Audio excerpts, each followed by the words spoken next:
Okay, we're recording. We're recording, Joe, and there's no fire. No, that's because we have bad internet. Bad internet.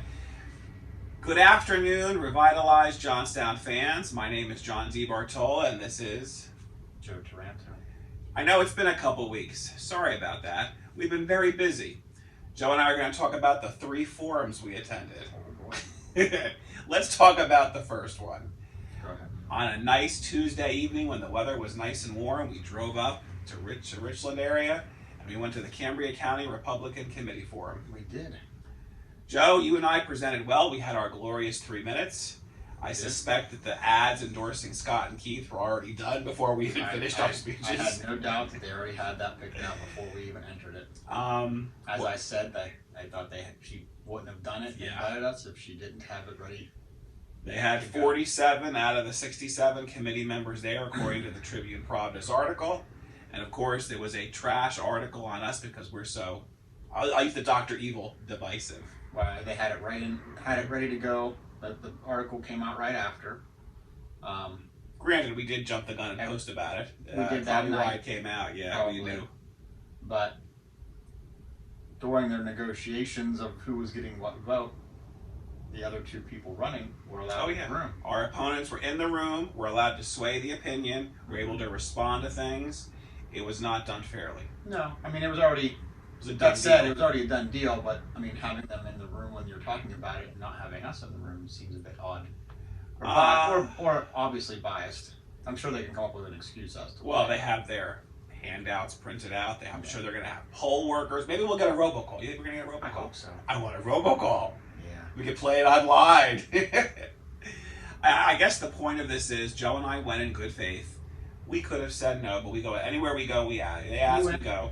Yeah. We gave honest speeches. We talked about the fact that, reassessment is a real threat, and our opponents are saying it's not. I mean, if you look at the current state of the county, Joe, we had a prison board meeting about 2 weeks ago, where they openly discussed that they're basically out of money for the year in the budget. The prison is very expensive. It's a lot of upkeep. The commissioners just bought a building for probation, and the air conditioning breaks. So how much is that going to cost for a whole building? $500,000. $500,000. So if we're $2 million in the hole between the prison and the air conditioning, and this hasn't really been released yet because the Tribune Providence doesn't cover it, where are they going to make that money up? They're going to take it out of me and the taxpayers. And they're going to have to raise taxes to do it. So we're going to all these events, people, and we're saying the county is mismanaging Or they'll funds. get creative and they'll tack a fee onto this and a fee onto that, like all that the fees that you have listed. And we talked about quite a few fees. I mean, we talked about the parking fee, we talked about parking, Transfer for titles, transfer for property. the fee they put on the Legion for the Cambria County Fair. Yeah, you have I mean, fees. Fees And they that are say, taxes of another name. yes. So the reassessment thing, folks, for those of you who actually watch these videos, I really believe the county is lying to you. Well, they are. They're They telling are you what you want to hear. Our GDP of our county, the real GDP, if you calculate for inflation, is decreasing. Without that, it's decreasing. That's why there's 1,000 people leaving a year from the county. That's the whole area, not just the city of Johnstown. So 1,000 people are leaving because our GDP is decreasing, which is because we're losing jobs. We're not bringing money into the area. When those people leave, they leave empty properties. Those empty properties can no longer pay taxes. And if you have a millage rate and you have a decreased amount of people you're pulling that millage from, then obviously you're going to get less revenue, which means you have to increase the millage rate to make up for the loss of people. It's basic math. It's undisputable. It's just how it works.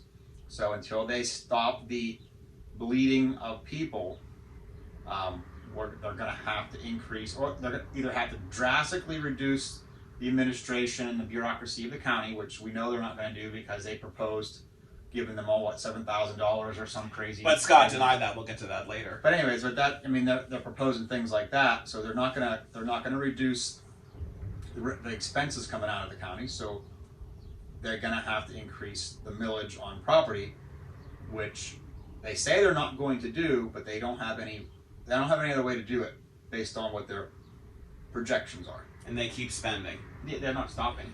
And as far as the Cambria County Republican Committee, I'll tell you what else shocked me. They endorsed Scott, and he votes 99% of the time with the Democrats. He's a rhino. But he'll listen to them. But he listens. And the problem is because the party itself is under the sway of Vision, taking money from Polachek and all these different backdoor deals, they don't care that they're not representing the party. It's about them. Even though they're the party, the same party under the same leader, Jackie, gave the Cambria County Commissioner's office to the Democrats because she went against the top vote getter the last election. Jerry Carnicella. Which we could have had two people. Her job is to have that party in control and win elections for the people in the party. She purposely sabotaged an election of the top vote getter for the last commissioners. So she doesn't really care about doing that. She cares about having people there that will listen to the people she answers to. And who does she answer to? Vision. Mark, Bill. Changes the vision. People she goes to lunch with out the country club. Country club conservatives are not working class conservatives. Those are not the people who are going to take care of the regular people. And we brought up the point about the secret meetings with Vision, the backroom deals, all the lunches. So to the committee, if you watch this, we thank you for letting us speak for our 3 minutes. But I do feel they sabotaged us on purpose. Oh, I know they did. And then to make it even worse, there's an article in the Tribune Pravda. They just didn't give an endorsement. They went after us with everything they had. And for a primary. Who does that? Mostly that was all fluffing their candidates. How great they are, you know. Fiscal conservative. I'm a president of a little league. Oh. Well, they said they're claiming fiscal conservatives, but you look at we'll talk about our second forum. We went to the Farm Bureau Wednesday night. A very special thank you to Marty Yonner for inviting us, and we had it was a forum, but I thought it was more of a debate because we were going back and forth. It'd have been nicer if we were all sitting at a table and we could actually respond back from each other. Yes, it felt a bit rushed, and we ran out of time. Everybody ate. Yes, but it was a nice event, and it was the only time all 6 of us were together. It highlighted the us versus them basically. We talked about the reassessment threat. We talked about them raising taxes. Well, the first questions that were asked by the Farm Bureau were, I don't know the exact question, but it was about property taxes and reassessment, which a reassessment comes from raising taxes past the acceptable allowed amount that the county can, which I think is 25 mils. Mm-hmm. So if the county raised... We're like at 24 and a half now or something like that. We're close. So if the county wants to raise taxes over that 25 mil point, which they have before, they have to go to the county judges and have approval from the judges. If they get approval, then we can go over. If they don't, then it forces us into a reassessment. And what a reassessment means is the last time the house you lived in Cambria County, unless you had it done on your own or for some other special reason, it was assessed the market value in 1970 something. I think it was 73. It was 50 some years ago. Yeah, so it was in the 70s. So I just went up and looked at mine, and it's going off the market value of your property at that time. So, especially concerning for farmers, they own a lot of land, so they have to pay a lot of property tax, which I know I own rentals, and I probably pay almost like $50,000 of property tax a year. But if you take and reassess that farmland from 77 to now 23, that increase could be enough to bury them. And it's a real threat. Well, it's scary if you think about that. And the thing is, one of the points I brought up was last year during the whole courthouse discussion on salaries. I know there are some employees who are making $9.56 an hour. Mm-hmm. Some were making $60,000, $70,000, $80,000 a year. So Scott Hunt had the plan to give some employees $7,000. He wanted to give $1,500 to every single employee in the courthouse. His plan documented that it would cost $610,000 just for the courthouse employees. A separate agreement for, I think it was $200-some thousand for CYS. And they were going to take the money from ARPA. So $1 million one-time cash allowance. In. So when I brought this up and made a comment about not being fiscally conservative, because it was giving everybody, not just the CYS workers, he got up during his 1 minute and called me a liar, saying he never did that in front of everybody. And I remember reading the thing where he had the letter. Yes. So I had his plan. I went to the commissioners meeting back in July. I posted the meeting minutes and said, he's accusing me of being a liar, but these are his policies. That's what he offered. And Scott now is doing a double take, which is amazing to me. Well, he can say you're a liar because maybe most people don't remember, or maybe he didn't think there was any proof of it. Who knows? Oh, and then they said the Farm Bureau debate mostly highlighted, it was budget. We talked very little about farming. That tax thing, right now, what the county did was they raised taxes 5 mils. We all remember that debacle from years ago. Yes. Then they lowered it about, what, 2 mils? To say, oh, we lowered taxes. They did lower a half year and a half there. I think in the last 4-year period here, they might have lowered them 3 times. About half a mil here. And then the real big thing was they pushed the debt service back 10 years. So we're paying roughly $600,000 a year in debt service for another 10 years. Well, let's say you have a 15-year mortgage on your house, and then you extend it to a 30 or 45-year. I mean, you're paying less, so your books look better, but you're gonna pay more over time. So we're bringing all this out, and I wish somebody would have recorded this debate, this forum, because it was the only time we're all together. They said they had about 90 people there having dinner, but they were all politicians. I got the biggest kick out of every time I would say or someone commented on what was there, and they liked that it said the trails and recreation nonsense. We had to get away from that and have to move into things that were manufacturing and exporting. And I think Tom's response was something to the effect of recreation is the gateway to economic development. I heard that. And it sounds like such a canned response. Probably the guy that does the PowerPoints with like Johnstown. Wow. Yeah. Probably gave him that thing to say. If that's the case, I've been posting stuff about the job performance and the GDP. If that's the case for the last 10 years, if recreation and tourism is going to turn around the economics, it sure hasn't in the last decade. Well, there was even an article in the Prada, they were showing that they created X number of miles of trails, and it's costing an additional $1.5 million to maintain it. They don't have the money now. I think it was like 1,000 or something. It was a ridiculous amount. It was ridiculous. But how does it cost that much a mile to maintain? So now they have the shortfall of like 1.5 million because now you have to maintain all these trails for positivity that no one's using. Well, and so it's a problem. I like outdoors. I love the outdoors. But that is not an sound economic policy. And another point we brought up at the Farm Bureau and also at the Tea Party and also at the Republican Convention is we are operating still on the 2010 census numbers. Our commissioners were given the option in 2025, well, because of the COVID, everything's COVID related, right? To go back 10 years. So we should have technically lost a judge in the election. What it means is counties are regulated by classes, and in 2010, our population in this county dropped significantly enough where we actually were demoted a classification, in 2020, which means we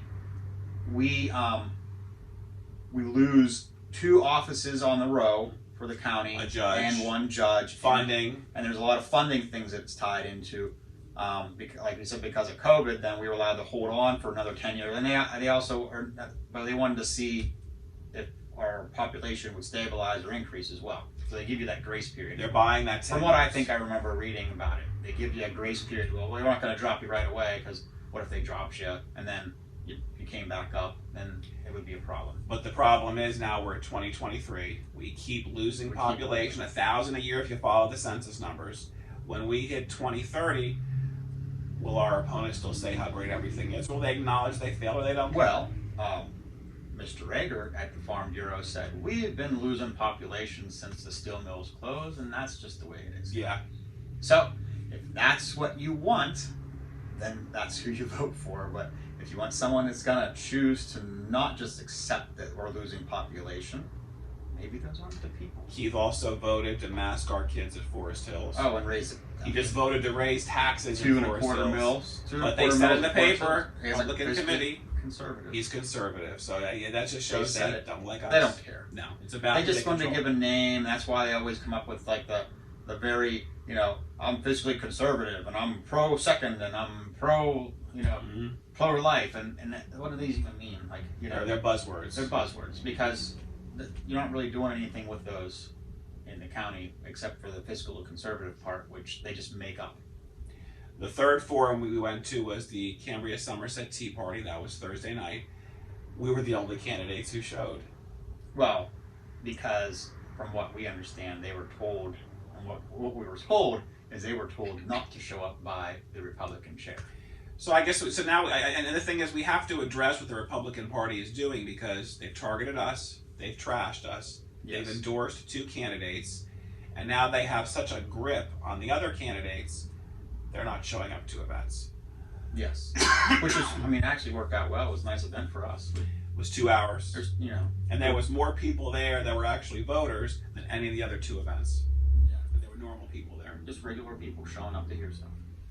So I guess that's what we have to talk about. You would think as a politician, wouldn't you go to all the events that you could just to talk in front of people? So why were they told not to go? I don't know. And here's the kicker. We went to all 3. No one's criticizing the others for missing anything. No. Because, of course, they control everybody. If it would have been a debate or something or a forum, and they all would have went and we didn't. Front page of the paper trashing us. It would have trashed us. Yes. But because it was them, they're praised. Well, they just want to ignore it. Yeah, and that's the problem. I'm still expecting Chip's nasty editorial. I'm actually hoping I'll stick it on my wall. I filed a complaint with the parent company of the Tribune. I was called last week, Joe, 5 times in one day by a reporter. Mm-hmm. They wanted to do a story on the Afghan refugees and basically said I was a racist. And it bothered me enough. They told me they recorded the phone call. They kept calling back, trying to get me to, and I said I'm not a racist. I answered why I opposed Vision's secret plots, from the confidentiality agreements, the secret meetings, the government interference. I was not in the story after all. Vision gave the weakest apology. They were sorry. They didn't acknowledge the politicians. They didn't care about the people. And I think I'm done with the paper. I've been done with them, so I go back and this is the second time now in 3 months this cycle. First they were going to do a story on Revitalize, Johnstown trashing us. Which then backfired because we were. Yes. What came out? The Vision's 4-seat resigned from the paper. Okay, that's what. And then there's this story. We caught him to resign. They didn't know. Yeah, the people that they didn't know. We scooped, or no, who scooped him? We did. Was it WJC.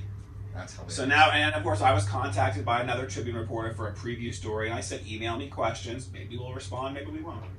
I don't have any faith in them. They either write.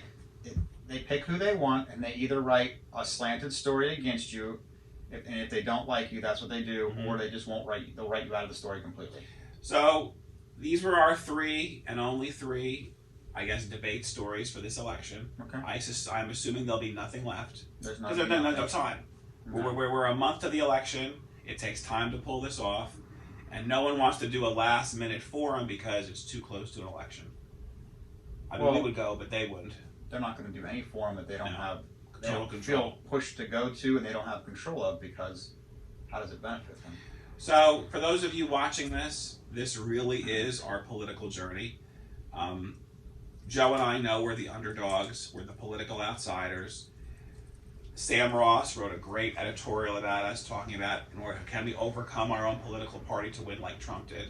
And it's a good comparison. Are we the Trumps of Cambria County? Well, I don't know. I don't have the money that Trump has. I'm not spending. No, but I'm just saying that it's that us versus them. That they don't control us. No. If they vote our opponents in, we know what's going to happen. They're going to do what they're told. They're going to be influenced by it. It's going to be the exact same thing that's been going on in this county for the last decade. Nothing's going to change. Status quo, recreation, rah, rah, rah.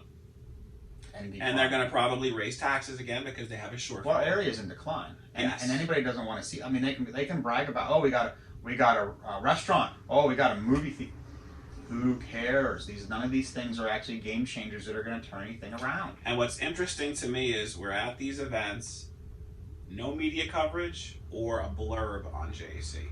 This is the time that the reporters should have showed up, listened to all 6 of us discussing topics. They had all their coverage could have came right out of these debates. Well, they don't want to do that. They want to pick who they want, and then they want to sway.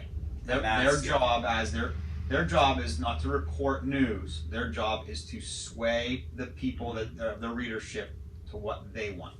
So for those of you watching this, I guess the message as we get ready for our final thought on this episode, the election's coming up in a month. You have the power to create a change. You have a power to actually change the course of our county right here, right now. You get out and vote for us. Take a chance. What do you have to lose? Right now, you're losing population. You're losing jobs. We make fun of TV Tom and Mini Tom for being celebrities who really don't do anything. You have a chance to change that. So if you do that, we appreciate your vote. We appreciate your support. We want to make a difference. Plain and simple. So keep watching for future podcasts. We're going to try to do shorter ones so more people watch. Thank you so much, and have a good day.